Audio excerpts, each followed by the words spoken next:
July 25th, 1961. America is waiting for the arrival in Washington of the Prime Minister of the Federation of Nigeria, Alhaji Sir Abubakar Tafawa Balewa.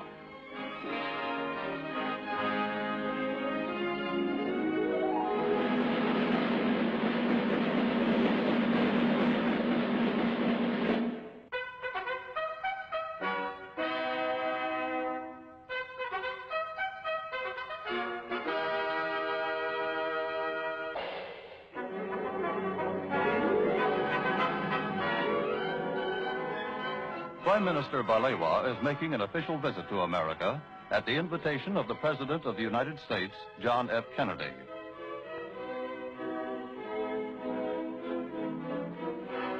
Waiting at the airport to greet him are Vice President Lyndon B. Johnson, Secretary of State Dean Rusk, Mr. Joseph Palmer, the American Ambassador to Nigeria, and other high-ranking American officials.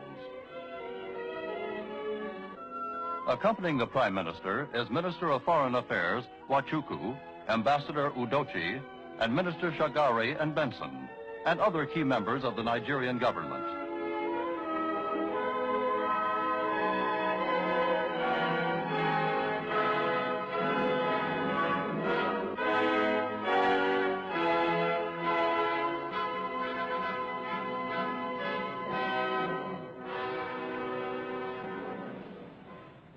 Mr. Prime Minister, I am honored to welcome you and the distinguished members of your party to the United States. This welcome is only the beginning. You will find as you travel through this country a very deep and genuine interest in the exciting developments which are taking place in your country and in Africa today. I am very pleased to be with you in Washington today, and I look forward to the week which we are to spend among you. I have no doubt that the American people will receive us with all the kindness that they all receive strangers. This is just a brief reply to your very warm address of welcome. Thank you.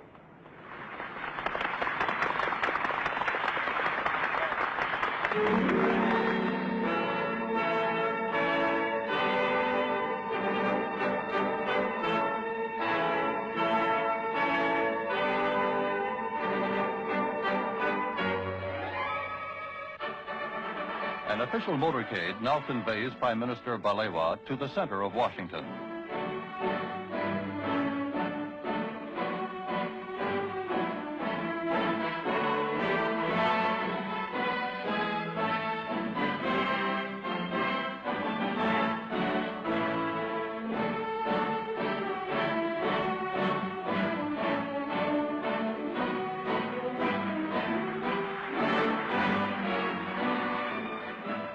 Many friendly Americans are waiting to welcome Sir Abubakar to his home in Washington.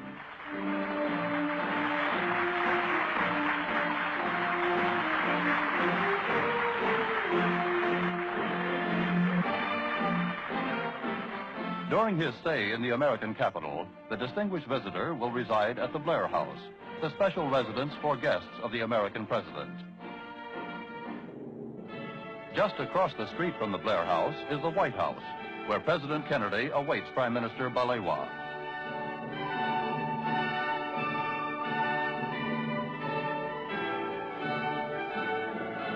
The two leaders are meeting to discuss matters of mutual and international interest.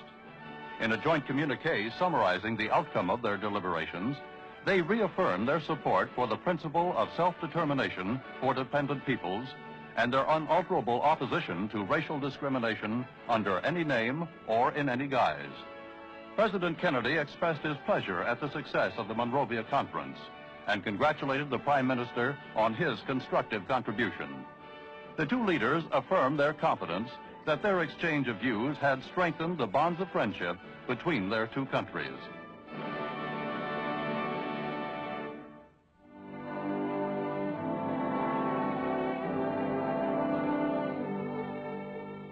The next stop for Sir Abubakar is a memorial to one of America's best-loved presidents, Abraham Lincoln. The Lincoln Memorial is a goal for every visitor to the American capital. Tourists from all over the world are drawn by a reverence for the man known by all men as the great emancipator.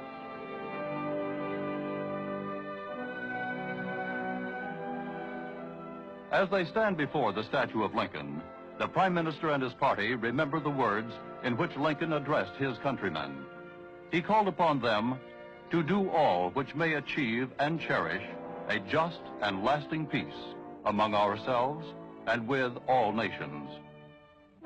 Sir Abubakar and his party see a monument to America's first president, George Washington, as they leave the Lincoln Memorial. A group of children proudly display the placard which Prime Minister Balewa has autographed for them.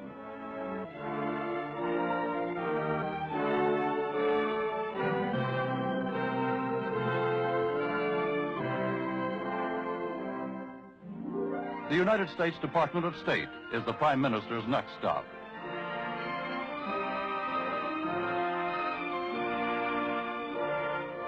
An exhibit of photographs from Nigeria and of Nigerian arts and crafts has been planned to coincide with Sir Abubakar's visit. This exhibit is aimed at helping Americans to understand the progress being made in Nigeria.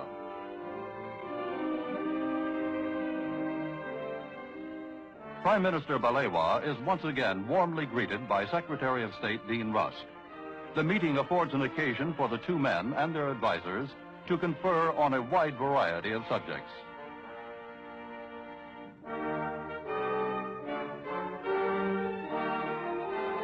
The House of Representatives of the United States invites Prime Minister Balewa to speak in a special session convened in his honor.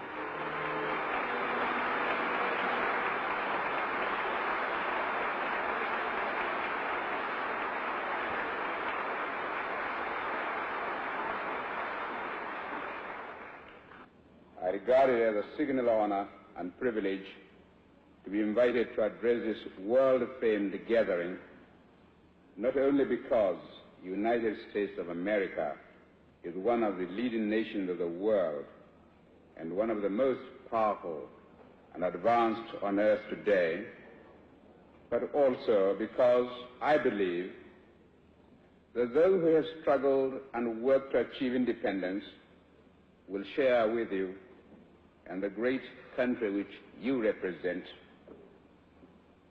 a special meaning of liberty, of freedom from outside control, and opportunities for the fulfillment of one's national desires and cultural heritage. No one who visits the United States of America will fail to notice the effects of a free society and of a democratic system of government in which the rulers are the embodiments of the will of the people, and where the activity of those who rule are reviewed frankly from time